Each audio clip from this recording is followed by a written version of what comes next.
আসসালামু আলাইকুম বন্ধুরা, আশা করি সকলেই ভালো আছেন। আমিও ভালো আছি আপনাদের ভালোবাসায় ও দোয়ায়। সবাইকে আসসালামু আলাইকুম। সবাই আমার সালাম গ্রহণ করবেন। আমরা একটি কাজ করতেছি হাফ বিল্ডিংয়ের। অনেকেই আবার হাফ বিল্ডিং বোঝে না, যারা গ্রাম অঞ্চলে আমার ভিডিও দেখেন। হাফ বিল্ডিং বোঝায় চারো সাইড দিয়ে হলো যে ওয়ালটা করি সেটা বলে হাফ বিল্ডিং, আর উপরে টিন থাকলে এটা বলে হাফ বিল্ডিং।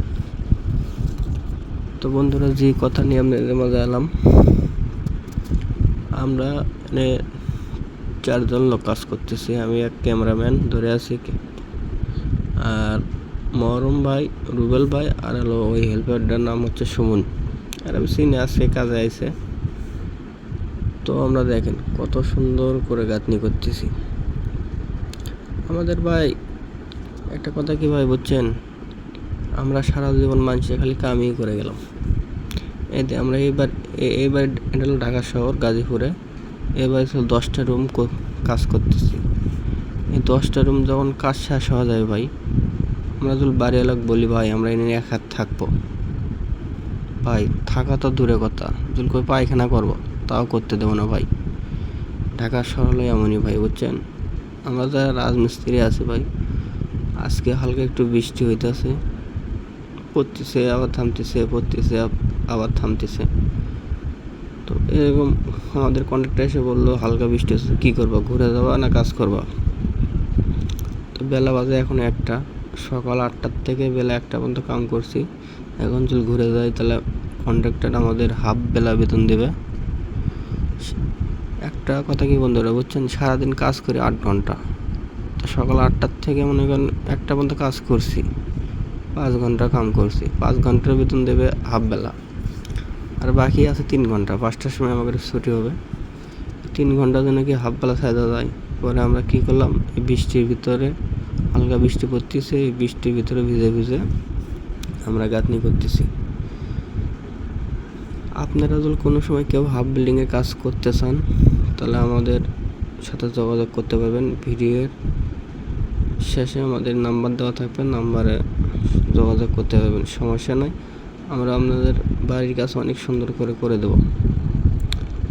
এই যে আমাদের পাশে মহরম ভাই আর রুবেল ভাই গাঁথনি করতেছে, দেখেন এদের গাঁথনিগুলো কত সুন্দর হইতেছে। গাঁথনিগুলো করতেছে ভাই 2 নম্বর ইট দিয়ে, দেখেন কত সুন্দর হইতেছে। দেখেন গাঁথনিগুলো দেখেন কত সুন্দর হইতেছে। আর একটা কথা কি বন্ধুরা বুঝছেন, জীবনে বাঁচে থাকতে গেলে অনেক টাকা কামাইতে হবে বুঝছেন। টাকা ছাড়া কোনো আমার দাম নাই। টাকা ছাড়া ঘরের বউ আপনার দাম দেবো না ভাই। টাকা যদি আপনার ভালো একটা বাড়ি থাকে, ভালো একটা গাড়ি থাকে, তাহলে ভাই মেয়ের মা আসবে আপনার কাছে বুঝছেন।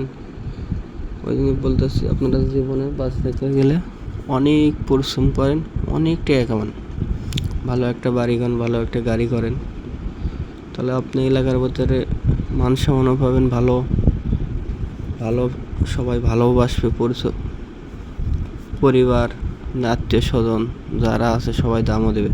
আপনার টাকা না থাকলে ভাই বুঝছেন, আপনার কেউ মূল্য দেবে না। আমার কথাই বলি ভাই বুঝছেন, আমার বাপ অসুস্থ, অনেক আগে থেকে অসুস্থ, ঠিক মতো কাম কাজ করতে পারে না। আমার মা মানুষের বাড়ির কাজ করে আমাকে ছোটোর থেকে বড় করছে। আমরা অনেক পরিশ্রম করে আমরা বড় হয়েছি ভাই। থাক, সে কথা আপনাদের মাঝে তুলে ধরার মতো ধরলাম না। আমার ভাগী গোষ্ঠী আমাদের বুঝছেন কোনো সময় দাম দেন। আমার আপন চাচা সৌদি আরব আছে, আর পোলা সৌদি আরব আছে, আর পাশাপাশি অনেক আপনজন, তারা এখন ভালো পজিশনে আছে, তারা কোনো সময় খোঁজ খবরও নেয় না। ওই জন্য বলি ভাই, সবাই টিয়া বাসা করেন। টিয়া ছাড়া দুনিয়া যতদিন বাঁচবেন, টিয়া ছাড়া কোনো দামই নেই। আপনার টাকা না থাকলে বুঝছেন, আপনার কোনো মূল্যই নেই। পুরুষ হিসেবে আপনি একবারে বেকার, টাকা ছাড়া আপনার দামই নেই। আগে অনেক টাকা কামাই করুন, তারপরে বিয়ে শাদি করুন, করুন, তাহলে আপনি সব জায়গায় দাম পাবেন। আমি ইমন বলছিলাম, আপনাদের মাঝে নতুন একটি ভিডিও নিয়ে এলাম। আপনারা যদি কেউ কাজ করতে চান এমনকি হাফ বিল্ডিং আমার সাথে যোগাযোগ করবেন। ভিডিওটা ভালো হলে অবশ্যই চ্যানেলটাকে সাবস্ক্রাইব করে